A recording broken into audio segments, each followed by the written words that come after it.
Vamos começar. Hoje é dia 24 de junho, Estamos em Atos capítulo 11. Quem quer fazer a leitura?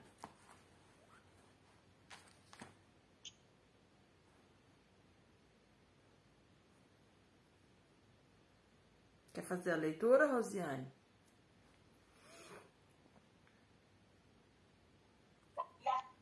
Seu microfone está desligado.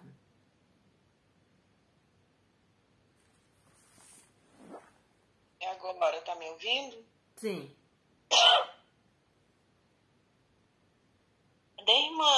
A irmã Luzia saiu? Não, ela me mandou uma mensagem. Ela viajou, tá cuidando de uma filha dela doente. Aí ela falou que lá fica difícil de levantar aí, esse horário. Por isso que ela não tá entrando.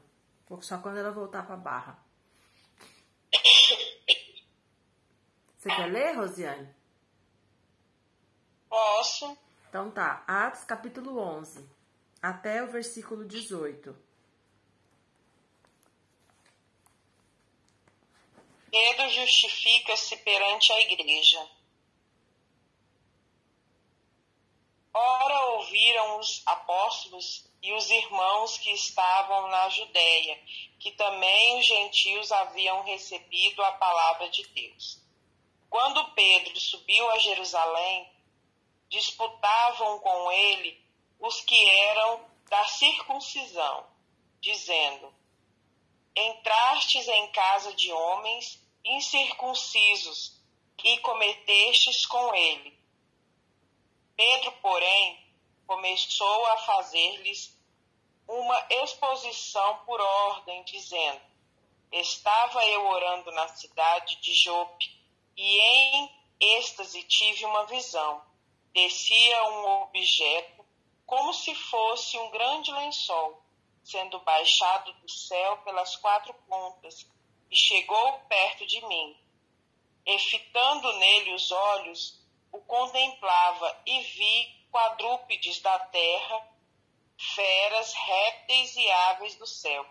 Ouvi também uma voz que me dizia: levanta-te, Pedro, mata e come. Mas eu respondi: de modo nenhum, Senhor, pois nunca em minha boca entrou coisa alguma comum ou imunda. Mas a voz respondeu-me do céu segunda vez: não chames tu comum ao que Deus purificou. Sucedeu isto por 3 vezes, e tudo tornou a recolher-se ao céu. E eis que nesse momento pararam em frente à casa onde estávamos 3 homens que me foram enviados de Cesareia. Disse-me o Espírito que eu fosse com eles, sem hesitar, e também estes 6 irmãos foram comigo. E entramos na casa daquele homem, e ele nos contou como vira em pé em sua casa o anjo, que lhe dissera: envia a Jope e manda chamar a Simão, que tem por sobrenome Pedro, o qual te dirá palavras pelas quais serás salvo, tu e toda a tua casa. Logo que eu comecei a falar, desceu sobre eles o Espírito Santo, como também sobre nós no princípio. Lembrei-me então da palavra do Senhor, como disse: João, na verdade, batizou em água, mas vós sereis batizados no Espírito Santo. Portanto, se Deus lhe deu o mesmo dom que dera também a nós, ao crermos no Senhor Jesus Cristo, quem era eu, para que pudesse resistir a Deus? Ouvindo eles estas coisas, apaziguaram-se e glorificaram a Deus, dizendo: assim, pois, Deus concedeu também aos gentios o arrependimento para a vida. Amém. É interessante. Amém. que essa leitura de hoje, ela é basicamente toda ela, Pedro se justifica. Também quer participar. Quem? Minha mãe, peraí, vou entrar aqui no quarto dela. Ah, tá, pode ficar à vontade. Então, essa leitura de hoje, a gente percebe Pedro praticamente a leitura toda se justificando. E é interessante porque ele sabia, né, o que ia sobrar para ele. Então, o que acontece? Pedro volta para Jerusalém, né, continuando aqui na linha de raciocínio, Pedro volta para Jerusalém. E quando ele chega em Jerusalém, disputavam com ele. Olha, gente, disputar aqui provavelmente é no sentido de argumentar, de discutir, né, de chamar a atenção de Pedro. E olha o que eles falaram. Você entrou na casa de um homem incircunciso e comeu com ele. Tipo assim, você fez uma coisa muito errada. E aí a gente pode começar fazendo aqui, né, uma observação. Para nós, né, na nossa cultura, na nossa forma de viver aqui, né, os ocidentais para cá, eu falo assim, né, o nosso jeito de viver. O que tem de mal nisso? Nada, né, de você entrar na casa de uma pessoa diferente de você e comer, ainda mais uma diferença física, né, uma coisa que não tinha nem como ver, não tinha nem como saber, né, olhando aos olhos normal. Então a gente percebe por que Deus teve que fazer com que Pedro tivesse toda aquela experiência, porque senão Pedro não ia, que é o que a gente falou ontem. Pedro não iria na casa de Cornélio se ele não tivesse tido toda aquela experiência. Isso é fato. E ele sabia o peso que isso tinha, né, o quanto isso era errado, né, para eles. E aí quando ele volta, ele tem a confirmação. Ali as pessoas disputam com ele, ou seja, argumenta, chama a atenção dele, corrige ele, porque ele não só entrou, mas ele comeu com Cornélio. Ai, que absurdo, né? Então, tudo, né, cultural. E aí, do versículo 4 até o versículo 16, Pedro simplesmente conta tudo o que aconteceu, que é o que a gente já viu. Então, ele vai contar tanto da experiência dele, quanto da experiência de Cornélio. E uma coisa interessante, no versículo 15, ele fala assim, que o Espírito Santo desceu sobre eles, como também sobre nós no princípio. No princípio da igreja primitiva, né? Provavelmente Pedro aqui, ele tá lembrando lá de Atos 2, que foi, né, no comecinho da igreja. E quanto tempo será que já haviam se passado? Né? Porque se Pedro fala no princípio, aqui ele já não considerava, né, que era o comecinho. Então, provavelmente a igreja já tinha aqui, né, algum tempinho de vida. Mas quanto tempo será? 1 ano, 2 anos? Semanas? Dias? Eu não sei. Se alguém tiver aí alguma Bíblia com rodapé que tenha esse dado, achei interessante Pedro falar que foi no princípio. E aí, continuando, o que acontece de interessante para encerrar esse momento de Pedro? Pedro, ele joga toda a responsabilidade do ato dele para Deus. Olha que interessante. Porque ele tinha consciência que ele foi direcionado por Deus. Então ele fala, olha, aconteceu isso, eu tive essa visão, o Cornélio teve essa visão. E quem sou eu? Quem sou eu para lutar contra Deus? Eu não posso fazer isso. Então, se o próprio Deus falou com ele, quem sou eu para não falar? Né?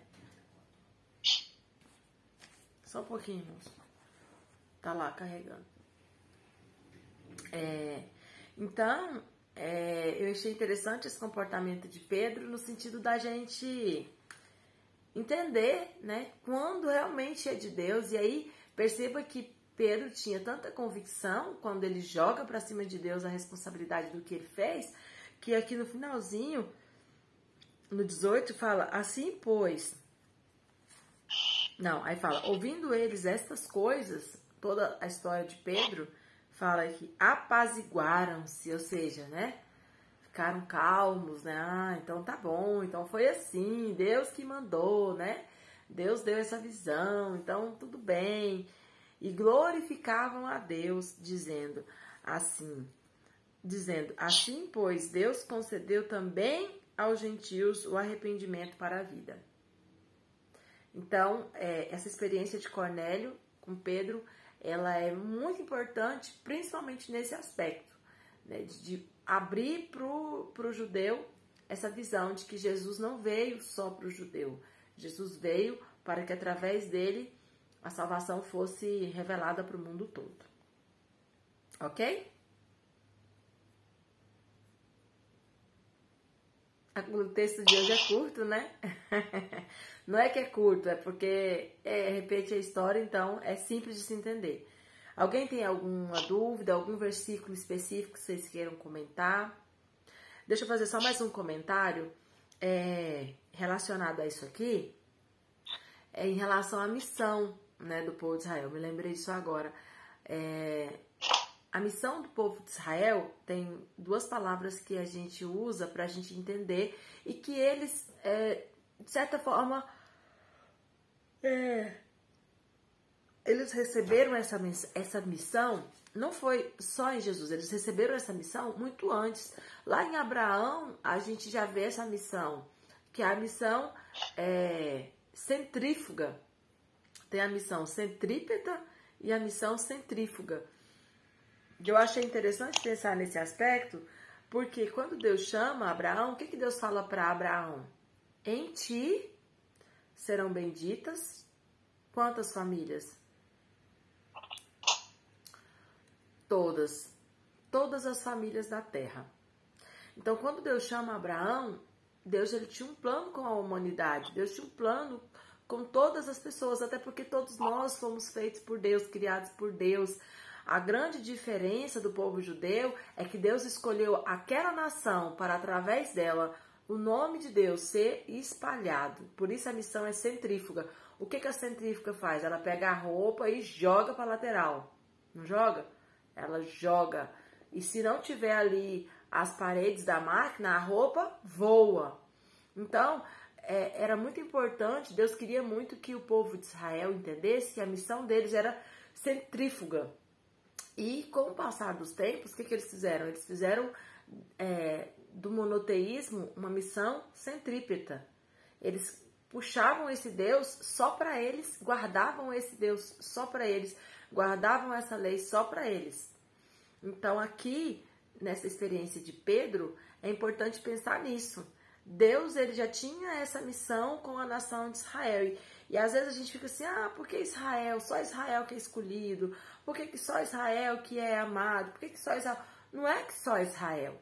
Israel teve algo que fez com que Deus a escolhesse. Sim, ponto. Isso é um fato. Deus escolheu o povo de Israel através da nação de Abraão. Deus o escolheu, ponto.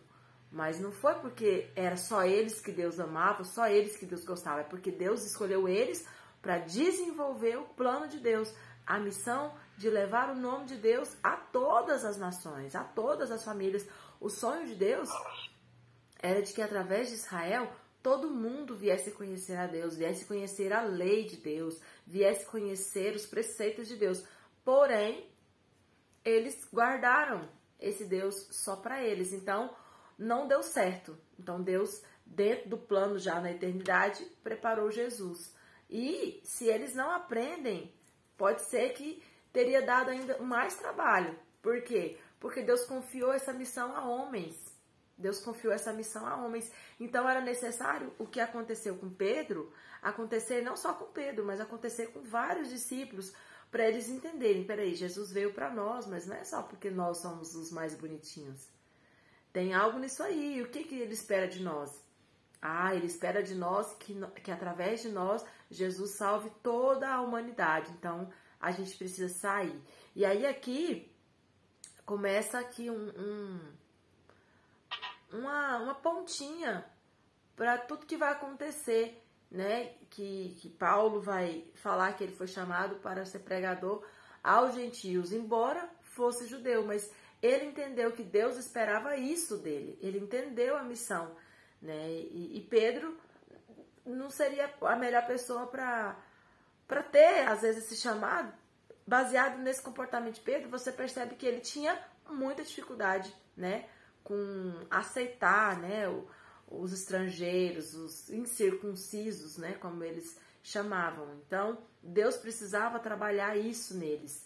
Não só em Pedro, né, e Deus precisa trabalhar isso em todos e em nós também, né. Nós temos, se nós formos aplicar esse conceito, é igual a gente falou ontem, né, a irmã Edneuza começou a falar e acabou o tempo, mas o Cornélio era o que eu fiquei pensando que ela ia falar era que Cornélio, ele era uma pessoa do bem, ele era uma pessoa boa, mas não é suficiente se você está no lugar errado, né?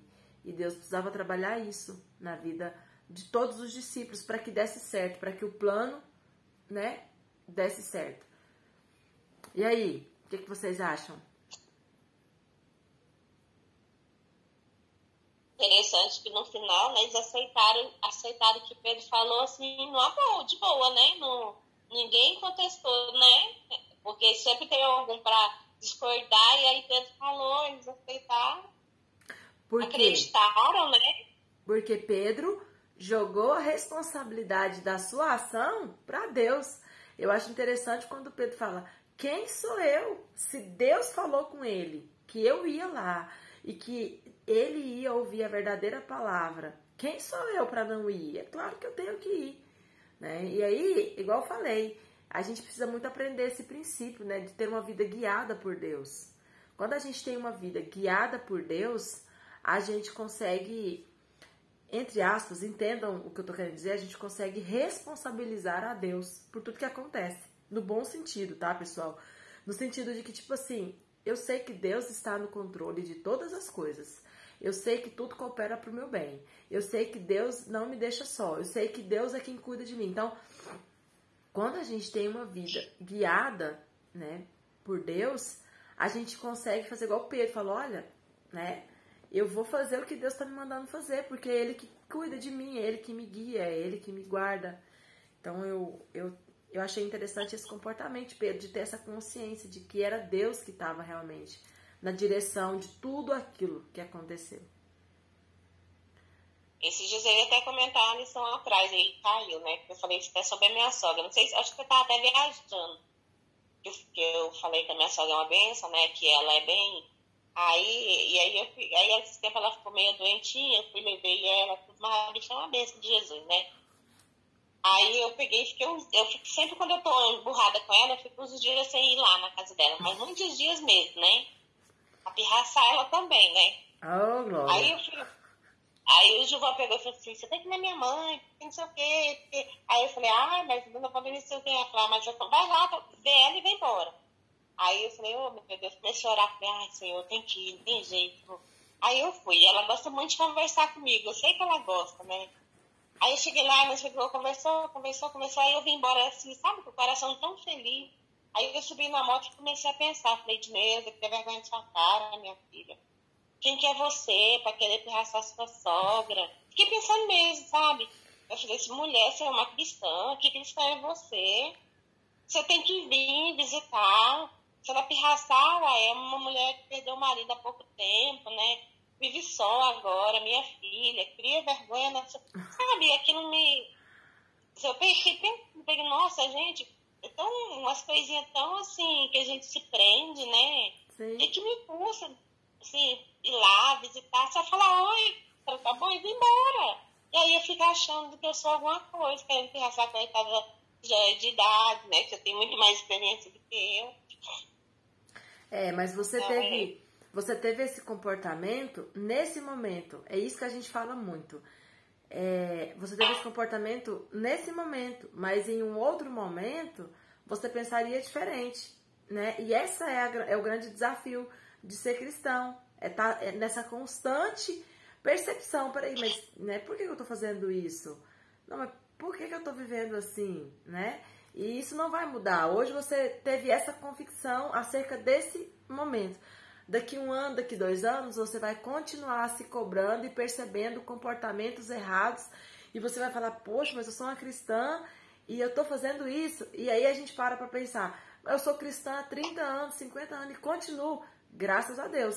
Sinal que a gente tá conseguindo ter uma, como que a gente fala?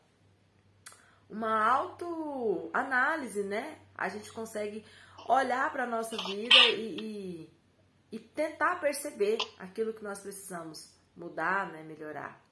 E isso é muito bom. Isso não é negativo, isso é muito positivo. Mas esses dias eu tenho pensado muito, né?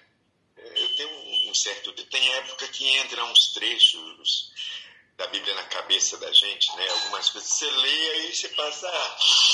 Então, exatamente isso. E eu tenho pensado muito no texto, o amor de Cristo nos constrange, né? Então, é exatamente isso, né? Por que ele nos constrange? Porque quanto mais nós nos aproximamos de Cristo, mais nós percebemos exatamente a nossa condição de pecador. Quanto mais próximo nós estamos de Cristo, eu penso assim, né?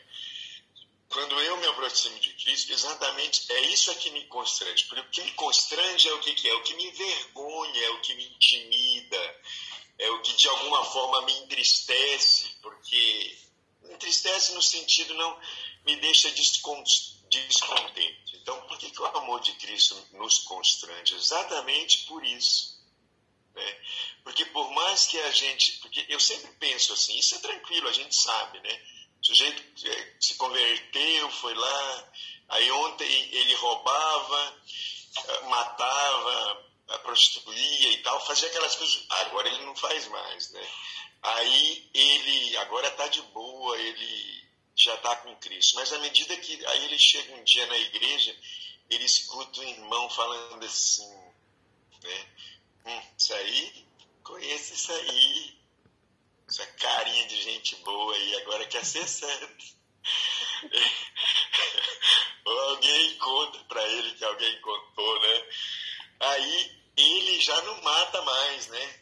Não mata mais fisicamente, mas no coração dele ele mata. Ele passa a odiar, ele passa a guardar mágoa, a não gostar mais. Aí o outro falou alguma coisa.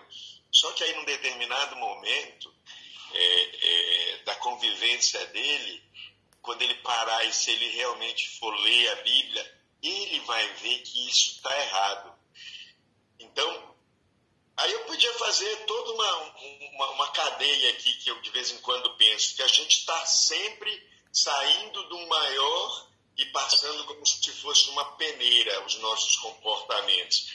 Aqueles mais graves a gente abandonou há tempos, outros a gente vai abandonando. Mas a gente vê que, na verdade, a gente nunca consegue, porque a proximidade da vivência com Cristo nos mostra que o comportamento que é exigido de nós está muito além da nossa condição humana. Eu penso assim, pelo menos é assim que eu penso comigo. Também não quero dizer isso de todos, não. Cada um tem a sua consciência. E aí, é exatamente isso que me constrange, que eu falou, Senhor.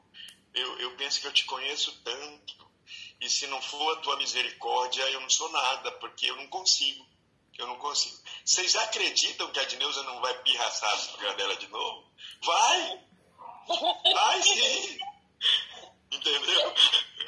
E nós vamos cometer os nossos deslizes no dia a dia, porque é a nossa condição humana, e assim, é nesse sentido que o amor de Cristo nos constrange, né? Porque eu falo assim, nossa, eu não tenho jeito, só a sua misericórdia, se não for ela, eu por mim, de mim eu não sou nada.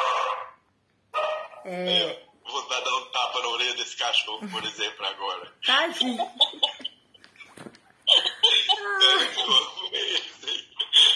Sabe essa palavra? Que bem a propósito. Essa palavra constrange, sabe como que eu entendo ela nesse versículo? Quando você tá num lugar e aí você vai e solta um pum. E não tem jeito. Aí o pum faz barulho. E todo mundo viu que foi você. Não tem jeito. Sabe, quando não tem o que fazer, não tem como disfarçar, não tem como pôr culpa no menino, nem no cachorro. Sabe, quando não tem jeito, Aí você fica o quê? Constrangido. Sabe, eu tenho essa palavra nesse significado pra mim, porque esse constranger é justamente nesse aspecto que o irmão João tá dizendo, tipo assim, Jesus tá vendo a nossa condição nua e crua. A gente pode disfarçar pro irmão, a gente pode, né, você solta um pum, você pode fingir que não foi você, tá fedendo ali, você sabe que foi você, mas ninguém sabe, né? Então você fica caladinho e tá tudo bem. Mas você sabe. E aí quando faz barulho, você se constrange. Por quê? Porque aí as pessoas viram que foi você. E quando a Bíblia fala que o amor de Cristo nos constrange, é nesse sentido. É como se Jesus falasse assim, olha, ninguém sabe, mas eu sei que foi você.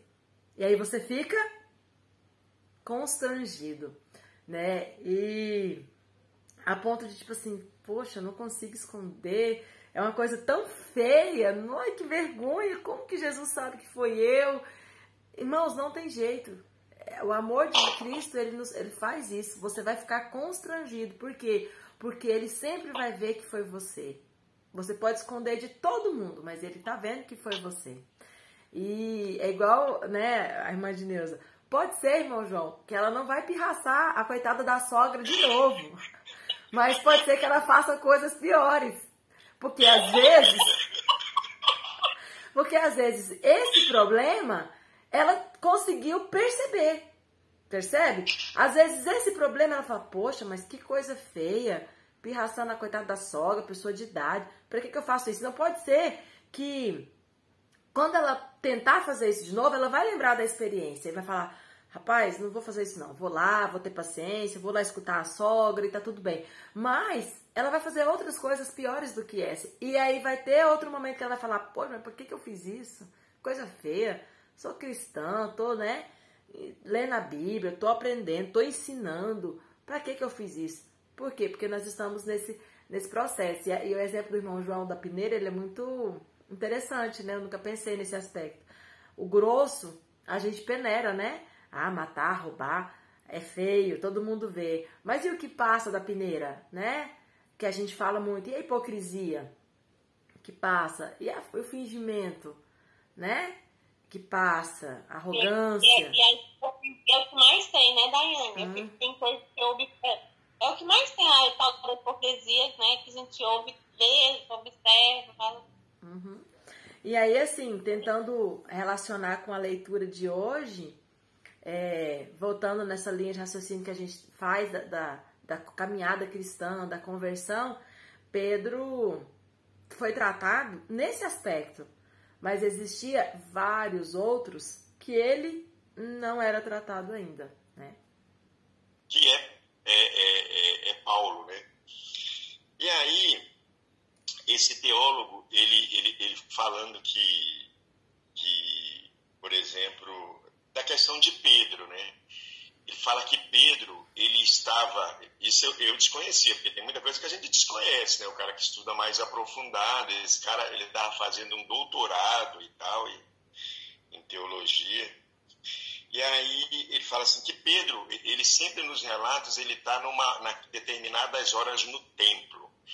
E são as horas de oração, né? As horas que ele relata que eles estão no templo são sempre as horas da oração. Aí eu pensei, né? Falei assim, não, mas é claro, ele tinha que converter as pessoas. E aí, qual que é a hora que você vai, se você quiser falar para grupos, que horas que você vai no templo? A hora que as pessoas estão lá reunidas. E qual que é a hora que as pessoas estão reunidas? Na hora da oração. Essa é a minha conclusão. Mas aí ele diz que não. Ele diz assim, que Pedro, na verdade, ele nunca saiu do judaísmo. Que Pedro é um dos responsáveis pela igreja não conseguir aquele crescimento, assim, porque a gente sabe, né, gente? Na igreja, nosso Senhor Jesus, sempre houve dissensões, sempre. Desde o primeiro dia, eu penso, né? Então ele diz assim, que Pedro não conseguiu sair do judaísmo nunca. E isso foi, na verdade, uma coisa que amarcou o crescimento da igreja. Assim, uma igreja liberta da lei, das tradições, nesse sentido, né? Por quê? E a gente vê, e assim, eu estou dizendo isso porque a gente vê pela leitura, daqui a pouco a gente vai passar para o próximo capítulo, a gente vai ver que primeiro, todos aqueles que foram dispersos, eles vão falar só para judeus. Só para judeus. Então, assim, e quer dizer, e a gente até entende, por exemplo, que você não chega para um cara de 40 anos, 50 anos, e amanhã ele largue todas as suas práticas, porque elas estão enraizadas, de alguma forma presas, né? São tão inatas a ele, né? Mas aí tem essa discussão. E como a gente vai entrar em Paulo agora, esses teólogos e aí dizem que Paulo é que vai fazer essa grande ruptura, libertação da igreja em relação ao judaísmo, em relação às crenças, em relação às práticas, e que vai... E essa raiz é tão forte que mais tarde a gente vai ler um texto, por exemplo, onde mesmo Paulo, num determinado momento, ele vai fazer a circuncisão de Timóteo. Ora, a circuncisão era uma exigência judaica e Paulo vai ter que se submeter a fazer a circuncisão de Timóteo, que é um daqueles para os quais ele escreve a carta, para que Timóteo fosse aceito no grupo que vai sair num determinado momento das viagens dele. Então, assim, isso talvez sirva. Por quê? Porque daí a gente vai, se a gente levar esse tipo de pensamento, a gente vai correr um risco. Porque pensar é sempre um risco. Porque é muito complicado, é muito difícil pensar. Pensar é andar na beira do abismo. A distância entre andar seguro e cometer heresias é muito próxima, na beira do abismo. Mas se a gente for pensar, para a gente pensar na própria qualidade do nosso evangelho, o que é Jesus, o que é mensagem de Cristo e o que é vontade humana. A gente precisa de tentar pegar um na mão do outro, o grupo, para a gente ir fazendo essas compreensões. É difícil? Com certeza. Por quê? Porque não há ninguém para segurar as nossas mãos, senão o próprio Espírito Santo. Irmão João, a nos guiar. Essa colocação sua, a gente deveria realmente escrever. Isso aí também eu já me preocupei muito com isso. Tem um grupo, se depois alguém tiver interesse, me pergunta que eu vou passar. É um grupo, um canal que ele se propôs a estudar isso. Justamente esse grande problema. Por quê? Jesus era judeu, mas ensinou uma religião que não batia 100% com o judaísmo. Então, e aí? Ele criou uma nova religião, mas os seus discípulos eram judeus, e aí a gente vai sempre se esbarrar nessa dificuldade, né? Peraí, Jesus, aí a gente tem aí hoje um monte de igreja que fica batendo nessa tecla. Não, porque Jesus era judeu. Não, mas nós não somos judeus. Não, mas Jesus... Aí fica esse impasse. E aí, o que eu ia comentar é justamente o que você colocou no final. Existe o fator humano. Jesus, Deus, ele mandou Jesus, mas ele confiou em homens para fazer com que o plano continuasse. Existe a mãozinha humana nesse serviço. E aí é onde entra o grande problema. Por quê? Porque onde tem a mãozinha humana, tem erro, tem falha, tem vontade própria. Então, isso é muito importante, porque a gente vai ver muita igreja que tem esse aspecto muito judaizante, né?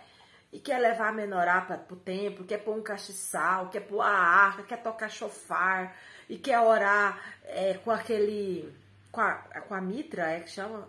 E quer orar com aquela mitra, e quer jogar incenso. E aí você fala, poxa, mas da onde está tirando tudo isso? Está tirando de lá, do tabernáculo, está tirando de lá, do culto, do ritual judaico. Mas esse culto não era feito para Jesus, né? Ele era o culto da lei. Então, isso é muito sério. Então, nós precisamos encontrar o equilíbrio entre, né, entre essa colocação de ser cristão ou de ser um judaico-cristão, como fica isso? Então, se a gente tiver oportunidade, a gente precisa até desenvolver alguma coisa mais profunda nesse aspecto, ok? Então é isso, Deus abençoe, até amanhã.